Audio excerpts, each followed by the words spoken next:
Ce monsieur, avec son ami, est allé offrir un cadeau à sa copine chez elle.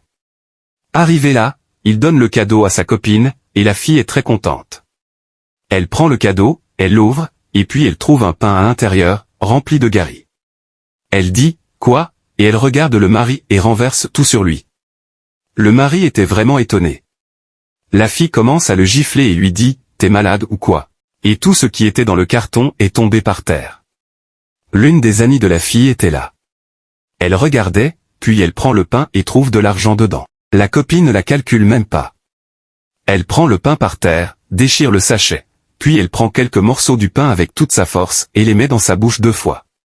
En plus, elle frappe le gars avec le pain et l'insulte, puis jette le pain par terre vers son ami.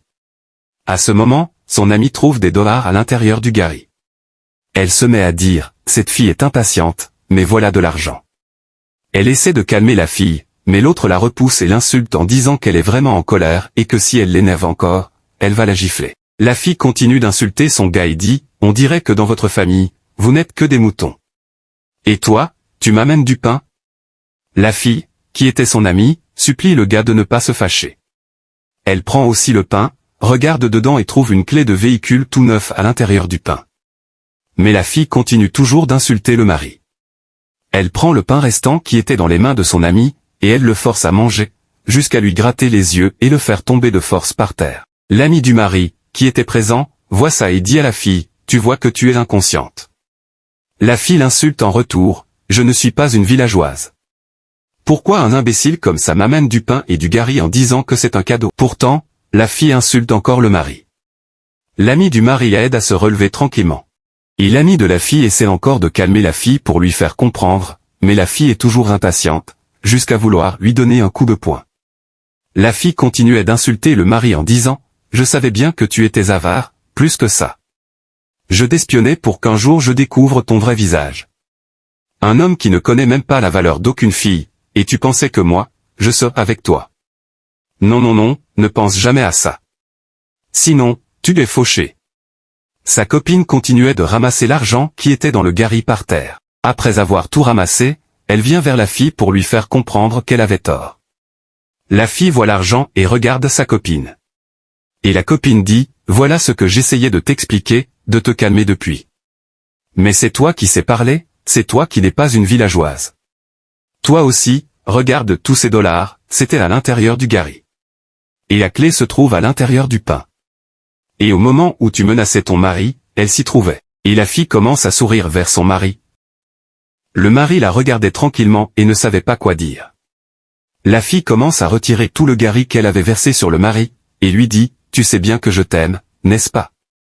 Mais l'erreur que j'ai faite, tu ne savais pas. On peut toutes parfois faire des erreurs. N'oublie pas ça, bébé.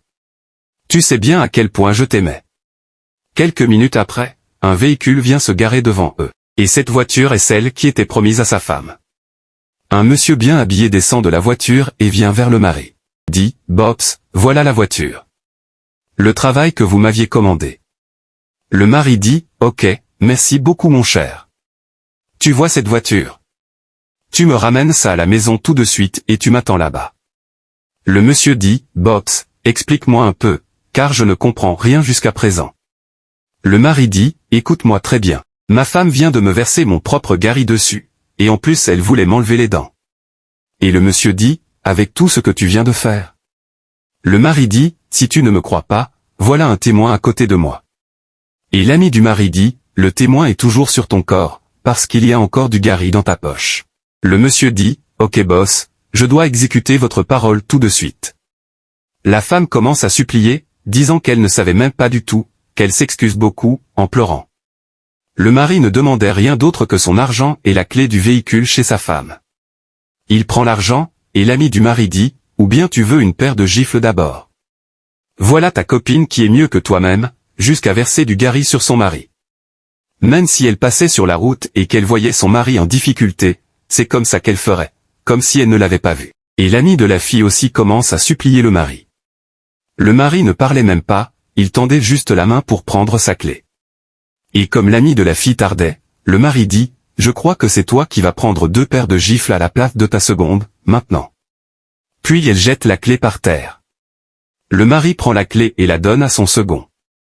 Et la femme attrape son habit. Le mari tend l'argent à l'ami de sa femme, en lui disant, « Tiens, garde ça patiemment », et n'ose même pas donner un seul dollar à la femme.